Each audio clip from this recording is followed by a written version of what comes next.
সুপ্রভাত সকলকে। সকালবেলায় ঘুম থেকে উঠে চলে এসেছি রান্নাঘরে।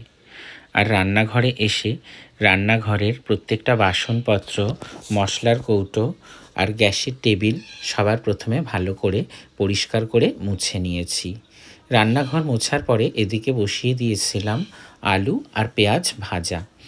আলু পেঁয়াজ ভাজা বসিয়ে দিয়ে আমি রান্নাঘরটা খুব ভালো করে পরিষ্কার করে নিয়েছি।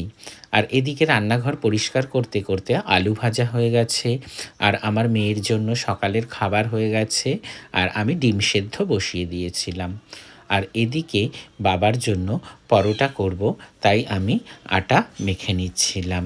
মেয়ের খাবার হয়ে গেল। মেয়ের খাবার হয়ে গেলে আমি এদিকে কালকের একটু বাসি ভাত ছিল, সেই বাসি ভাতটা একটু গরম বসিয়ে দিয়েছি।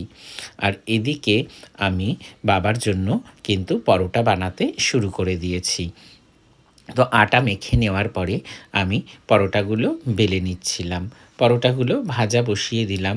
পরোটাগুলো ভাজা বসিয়ে দিয়ে আমি গরম ভাত নামিয়ে নিয়ে আবার নতুন অল্প কিছুটা ভাত বসিয়ে দিয়েছিলাম। পরোটা তৈরি হয়ে গেছে, আর আলু ভাজা দিয়ে পরোটা দিয়ে আমি বাবার টিফিন বক্সটা রেডি করছিলাম। বাবার টিফিন বক্স রেডি করার ফাঁকে আমি ডিম সেদ্ধটা ছাড়িয়ে নিচ্ছিলাম। আর সকালবেলায় উঠে এই যে আমাকে এত কাজ করতে হয়, তার একটাই কারণ, আমাদের ফ্যামিলিতে কাজের মানুষ দুজন, আমি আর আমার বউ। আমার মার যেহেতু হাঁটুতে অপারেশন হয়েছে, মা এখনও ভালো করে কোনো কাজকর্মই করতে পারে না। তো ডিম ছাড়িয়ে নিয়ে এদিকে ড্রাই ফ্রুটসের শরবতটা করে নিচ্ছিলাম। ড্রাই ফ্রুটসের শরবতটাও হয়ে গেছে, আর ওদিকে সমস্ত টিফিন রেডি হয়ে গেছে, ডিম সেদ্ধ, ড্রাই ফ্রুটসের শরবত আর পরোটা আলু ভাজা। আর এদিকে আমরা সকালবেলায় চা খাবো বলে চা বসিয়ে দিয়েছিলাম।